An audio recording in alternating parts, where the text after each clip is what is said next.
Assalamu alaikum. My name is Oliver. I'm originally from the UK. I've grown up in Oman and I want to tell you a bit about my reversion story. How I went from being an atheist to, alhamdulillah, reverting to Islam 9 years ago. So to start with, in terms of my upbringing, as I say, I'm from the UK originally. I was born in the UK, lived there for 4 years or so when I was young, and then we moved overseas. We moved to the UAE, to Saudi Arabia, and then we settled in Oman about 21 years ago. My upbringing was very much non-religious, you can say, but obviously from a young age I was immersed in the Islamic culture. Of course, in those 3 countries I had friends, Muslim friends from different backgrounds, different Arabs and non-Arabs. So I was very much exposed to the religion from a young age. And like a lot of expat kids in this region in particular, I had an issue with identity. I always knew I was British. We used to go back to the UK, once a year. And from quite a young age, I realized that I didn't fit in the UK. As I got into my teen years, I really started to feel that Oman was home for me. As a result of this, I started to get more immersed, if you like, into the culture, language, culture, and so on and so forth. When I was 18, I finished high school and I went off to university. I studied in America for a couple of years and also in the UK. The thing that was interesting, I got to America, to the States. I had a lot of people asking me about where I was from, about my background. When I explained that I was a Brit, but I lived in Oman, I got a lot of questions about all kinds of things. What are they like? Muslims, Arabs, what's it like living with them? Do you guys mix with them? Do you not mix with them? Questions about the countries. Oman, what's Oman like? What's Saudi like? What's the UAE like? All kinds of questions. I was perfectly comfortable answering them. I would say Oman's a very nice country. The people are very nice, very friendly, very hospitable, all that stuff. However, I got a lot of questions about the religious aspect, about Islam and Muslims. There were questions about things that were matters that are considered to be controversial. The hijab, women's rights, all those kinds of things. Whilst I could answer the questions about the culture, about the language, about the people, I really didn't know what to say about the religion. I wasn't a Muslim, I didn't have a religious background.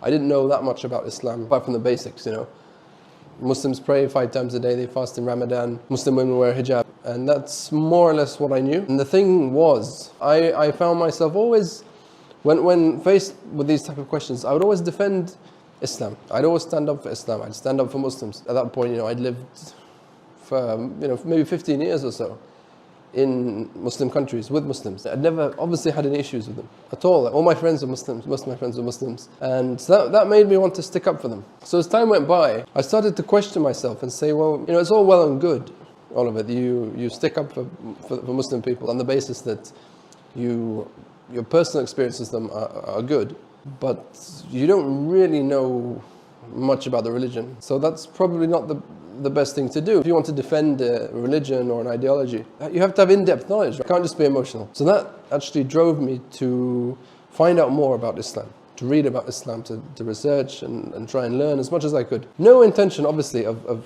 converting or reverting. No intention whatsoever. So what happened was I spent a good couple of years, probably 3 years actually, really researching about the religion. Through books, I would read a lot. I had Muslim friends here from Oman.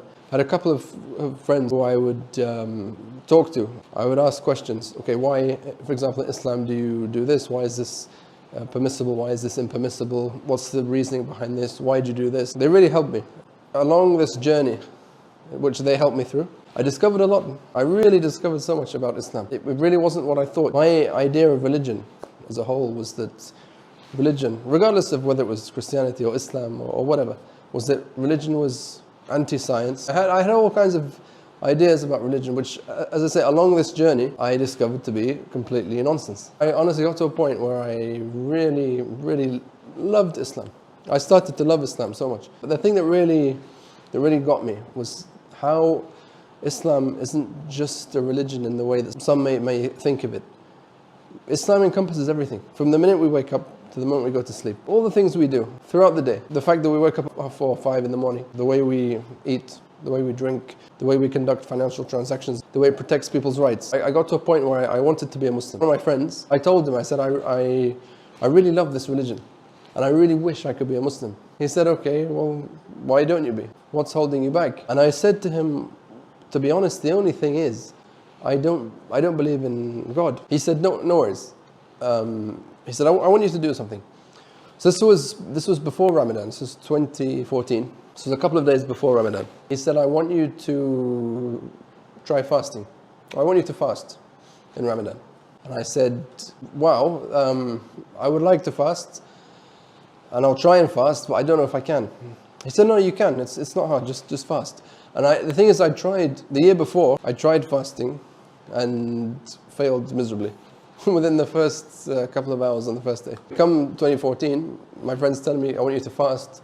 I was like, I want to fast. I want to try it, but I was worried that I wouldn't be able to do it. I said, okay, I'm going to do it, and I did. I fasted the first day of Ramadan without any issues. You know, I got a bit thirsty around midday. I got a bit hungry towards the end of the day. But the thing is, I felt great. Specifically when I broke fast, although not the first day, I'll tell you why. The first day, so I remember hearing, I'd heard before that Muslims break fast on, you know, dates and Lebanon, light things.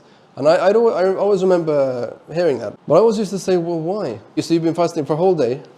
Now's your time to eat. You're going to eat dates, water, and Lebanon. It didn't make sense to me.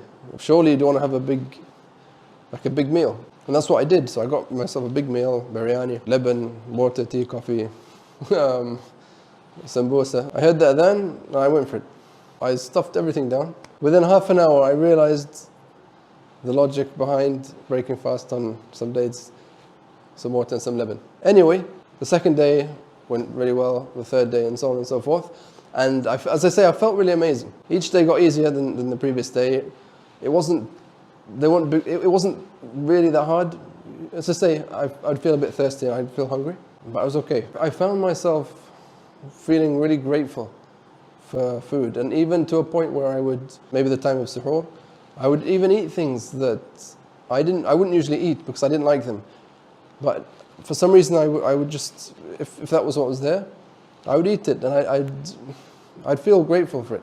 So anyway, what happened was, a good couple of weeks into the month, something happened. It's difficult really to explain, because it was like an acceptance. I accepted that there had to be a creator. There had to be a creator. A couple of weeks into Ramadan, it came to me that there was a creator, there had to be a creator, and I believed that there was a creator. And at that point, I was a Muslim. At that point, I was a Muslim. I knew there was a creator, and I knew this religion was the religion of Allah. I knew Allah existed, and this was His religion. When I look back now, I don't know where I was heading. You know, I was all right, I was fine.